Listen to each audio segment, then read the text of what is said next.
سنوریہم آیاتنا فی الآفاق وفی انفسہم حتی یتبین لہم انہ الحق، ہم ان کو اپنے معجزے دکھا دیں گے آسمانوں میں بھی زمین میں بھی، جب تک کہ ان پر واضح نہ ہو جائے پوری طرح کہ یہی سچ ہے۔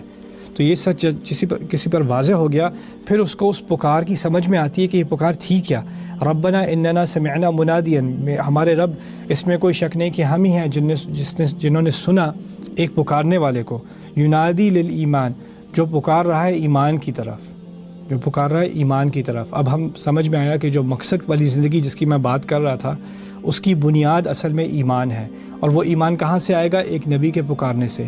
آدھا ایمان آپ کے اندر آ سکتا ہے، کسی حد تک آپ مان سکتے ہیں کہ ایک خدا ہے جس نے یہ آسمان اور زمین بنائے ہیں، اس نے بے مقصد نہیں بنائے ہوں گے، یہاں تک انسان پہنچ سکتا ہے۔ لیکن اس کے بعد وہ رب جس نے یہ بنایا وہ ہے کون؟ اس کی خصوصیات کیا ہیں؟ وہ مجھ سے کیا چاہتا ہے؟ اس نے مجھے کیوں بنایا ہے؟ یہ سوال آپ کے ذہن میں آ سکتے ہیں، لیکن اس کے جواب آپ کو ایک نبی ہی دے سکتا ہے۔ تو اس لیے یہاں پر منادین ینادی للایمان، ایک ایسا پکارنے والا جو ایمان کی طرف پکار رہا تھا، ان آمنوا بربکم، کہ تم اپنے رب پر ایمان لے آؤ۔ دیکھیں یہاں پہلے خالق کی بات ہو رہی تھی، خالق تھا وہ، لیکن اب جس رب کو ہم نے مان لیا کہ یعنی سب میرا اس سے تعلق ہے، میں بندہ ہوں، وہ میرا رب ہے، اس پر ایمان لے آؤ۔ فآمنا، تو ہم ایمان لے آئے، ہم اب اس نبی کی بات کو ہم نے مان لیا۔ اب کیونکہ ہم نے مانا تو وہی بات جو بقرہ کے آخر میں ہو رہی تھی اس کو دوبارہ یہاں دہرایا جا رہا ہے، لیکن ایک نئے اسلوب سے۔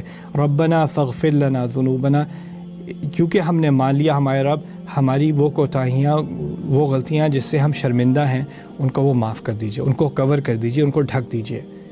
وکفر عنا سیئاتنا، اور ہماری بری حرکتوں کو، ہمارے بڑے برے گناہوں کو ہم سے کہیں دور دفنا دیجئے۔ کفر عنا سے، تکفیر عربی میں دفنانے کو کہتے ہیں۔ تو یہاں اصل میں ایک تصویر کھینچی جا رہی ہے۔ فرض کریں کہ آپ کے گناہوں کا ایک انبار ہے، اس کے اوپر کسی نے چادر ڈال دی تو اس کو کور کر دیا، کور کرنے کو مغفرت کہتے ہیں۔ اور ایک اور سین دیکھیے کہ آپ کے گناہ ہیں اور ان کو نہ صرف ڈھک دیا، کیونکہ اگر ڈھک بھی دیا نا تو مجھے نظر آئے گا کہ کچھ تو ہے جو ڈھکا ہوا ہے، لیکن ہے تو کچھ نہ کچھ، لیکن اگر اس کو دفنا دیا جائے تو پتہ بھی نہ چلے کہ وہ وہاں تھے یا نہ تھے۔ تو جہاں تک چھوٹی موٹی غلطیوں کا ذکر ہے وہاں فاغفر لنا ذنوبنا، جہاں بڑے بڑے گناہوں کا ذکر ہے وہاں کہا وکفر عنا سیئاتنا، ہمارے بڑے گناہوں کو بالکل دفنا دے، ہم سے ہٹوا دے پوری طرح۔ ان الحسنات یذہبن السیئات، اللہ تعالیٰ فرماتے ہیں قرآن میں کہ اچھے کام، خوبصورت کام، اچھے کام گندے